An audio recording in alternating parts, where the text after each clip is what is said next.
कृष्णम वंदे जगत गुरुम। जय श्री कृष्ण। राधे राधे दोस्तों, आप बहुत ही सौभाग्यशाली हैं। परम पिता का आप पर बहुत बड़ा आशीर्वाद है कि आप इसको सुनने के लिए खोल रहे हैं।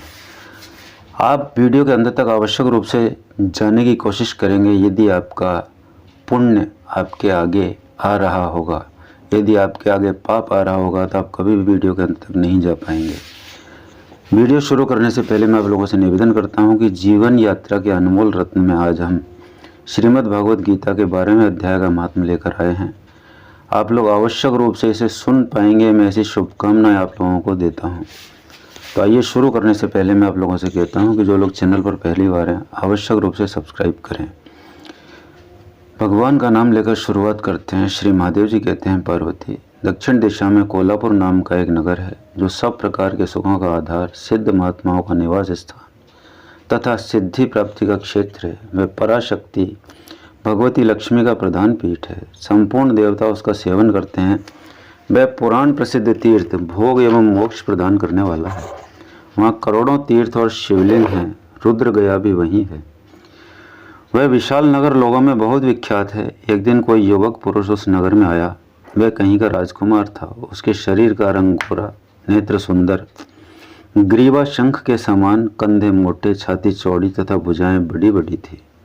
नगर में प्रवेश करके सब और महलों को शोभा को निहारता हुआ वह देवेश्वरी महालक्ष्मी के दर्शनार्थ उत्कंठित हो मणिकांठ तीर्थ में गया और वहां स्नान करके उसने पितरों का तर्पण किया। फिर महामाया लक्ष्मी जी को प्रणाम करके भक्ति पूर्वक स्तवन करना आरंभ किया। राजकुमार बोला, जिसके हृदय में असीम दया भरी हुई है, जो समस्त कामनाओं को देती तथा अपने कटाक्ष मात्र से सारे जगत की सृष्टि, पालन और संहार करती है, उस जगन माता महालक्ष्मी की जय हो।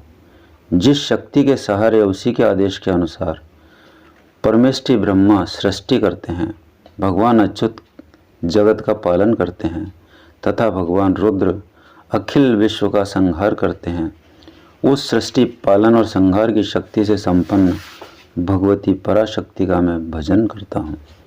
कमले, योगी जन तुम्हारे चरण कमलों का चिंतन करते हैं। कमलालय, तुम अपनी स्वाभाविक सत्ता से ही हमारे समस्त इंद्रिय गोचर विषयों को जानती हो।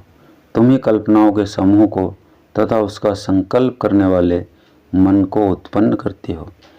इच्छा शक्ति, ज्ञान शक्ति और क्रिया शक्ति, ये सब तुम्हारे ही रूप हैं। तुम परासंवित परम ज्ञान रूपिणी हो। तुम्हारा स्वरूप निष्कल, निर्मल, नित्य, निराकार, निरंजन, अंतरहित, आतंक शून्य, आलम्बहीन और निरामय है। देवी, तुम्हारी महिमा का वर्णन करने में कौन समर्थ हो सकता है, जो षट चक्रों का भेदन करके अंतःकरण के 12 स्थानों में विहार करती है। अनाहत ध्वनि, बिंदुनाद और कला, ये जिसके स्वरूप हैं, उस माता महालक्ष्मी को मैं प्रणाम करता हूँ। माता, तुम अपने मुख रूपी पूर्ण चंद्रमा से प्रकट होने वाली अमृत राशि को बहाया करती हो। तुम ही परा, पश्यंती, मध्यमा और वैखरी नामक वाणी हो। मैं तुम्हें नमस्कार करता हूँ। देवी, तुम इस जगत की रक्षा के लिए अनेक रूप धारण किया करती हो। अंबिके, तुम ही ब्राह्मी, वैष्णवी और माहेश्वरी शक्ति हो। वाराही, महालक्ष्मी, नारसिंही, ऐन्द्री, कौमारी, चंडिका, जगत को पवित्र करने वाली लक्ष्मी, जगन माता सावित्री, चंद्रकला और रोहिणी भी तुम ही हो। परमेश्वरी, तुम भक्तों का मनोरथ पूर्ण करने के लिए कल्पतरु के समान हो। मुझ पर प्रसन्न हो जाओ। उसके इस प्रकार स्तुति करने पर भगवती महालक्ष्मी अपना साक्षात रूप धारण करके बोली, राजकुमार, मैं तुमसे प्रसन्न हूँ। तुम कोई उत्तम वर मांगो। राजपुत्र बोला, माँ, मेरे पिता राजा बृहद्रथ अश्वमेघ नामक महान यज्ञ का अनुष्ठान कर रहे थे। वे दैव योग से रोगग्रस्त होकर स्वर्गगामी हो गए। इसी बीच में यूप में बंधे हुए मेरे यज्ञ संबंधी घोड़े को, जो समूची पृथ्वी की परिक्रमा करके लौटा था, किसी ने रात्रि में बंधन काटकर कहीं अन्यत्र पहुंचा दिया। उसकी खोज में मैंने बहुत लोगों को भेजा, किंतु वे कहीं भी उसका पता न पाकर जब खाली हाथ लौट आए हैं, तब मैं सब ऋत्विजों से आज्ञा लेकर तुम्हारी शरण में आया हूँ। देवी, यदि तुम मुझ पर प्रसन्न हो तो मेरे यज्ञ का घोड़ा मुझे मिल जाए। जिससे यज्ञ पूर्ण हो सके, तभी मैं अपने पिता महाराज का ऋण उतार सकूंगा। शरणागतों पर दया करने वाली जगत जननी लक्ष्मी, जिससे मेरा यज्ञ पूर्ण हो वह उपाय करो। भगवती लक्ष्मी ने कहा, राजकुमार, मेरे मंदिर के दरवाजे पर एक ब्राह्मण रहते हैं जो लोगों में सिद्ध समाधि के नाम से विख्यात हैं। वे मेरी आज्ञा से तुम्हारा सब काम पूरा कर देंगे। माँ लक्ष्मी के इस प्रकार कहने पर राजकुमार उस स्थान पर आए जहाँ सिद्ध समाधि रहते थे। उनके चरणों में प्रणाम करके राजकुमार चुपचाप हाथ जोड़ खड़े हो गए। तब ब्राह्मण ने कहा, तुम्हें माताजी ने यहाँ भेजा है। अच्छा देखो, अब मैं तुम्हारा सारा अभीष्ट कार्य सिद्ध करता हूँ। यूँ कहकर मंत्रवेत्ता ब्राह्मण ने सब देवताओं को वहीं खींचा। राजकुमार ने देखा उस समय सब देवता हाथ जोड़े थर-थर कांपते हुए वहाँ उपस्थित हो गए। तब उन श्रेष्ठ ब्राह्मण ने समस्त देवताओं से कहा, देवगण, इस राजकुमार का अश्व जो यज्ञ के लिए निश्चित हो चुका था, रात में देवराज इंद्र ने चुराकर अन्यत्र पहुंचा दिया है। उसे शीघ्र ले आओ। तब देवताओं ने मुनि के कहने से यज्ञ का घोड़ा ला कर दे दिया। इसके बाद उन्होंने उन्हें जाने की आज्ञा दी। देवताओं का आकर्षण देखकर तथा खोए हुए अश्व को पाकर राजकुमार ने मुनि के चरणों में प्रणाम करके कहा, महर्षि, आपका यह सामर्थ्य आश्चर्यजनक है।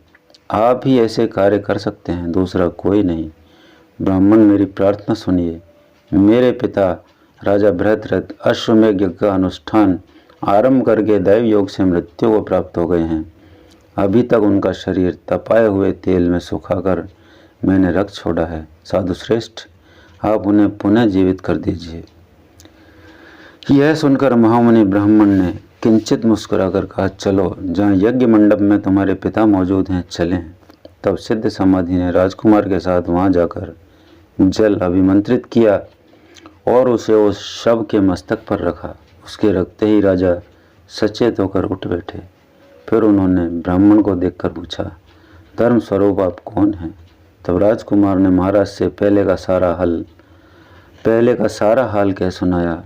राजा ने अपने को पुनः जीवन दान देने वाले ब्राह्मण को नमस्कार करके पूछा, ब्राह्मण, किस पुण्य से आपको यह अलौकिक शक्ति प्राप्त हुई है? उनके यूँ कहने पर ब्राह्मण ने मधुर वाणी में कहा, राजन, मैं प्रतिदिन आलस्य रहित होकर गीता के 12वें अध्याय का जप करता हूँ।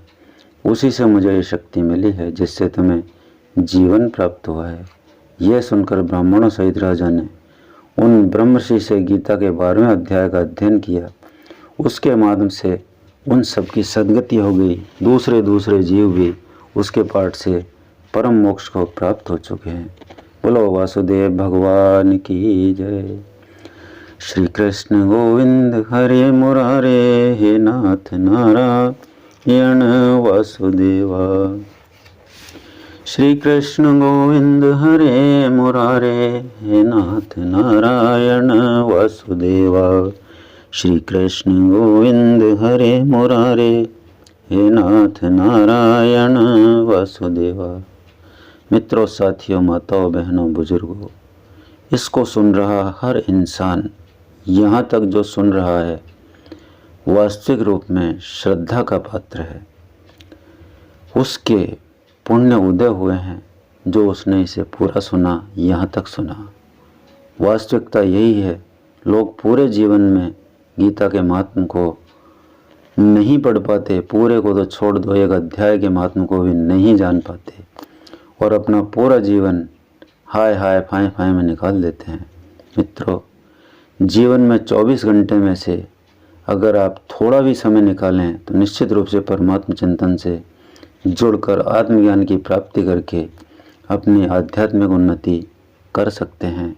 यही मानव जीवन का मुख्य उद्देश्य है।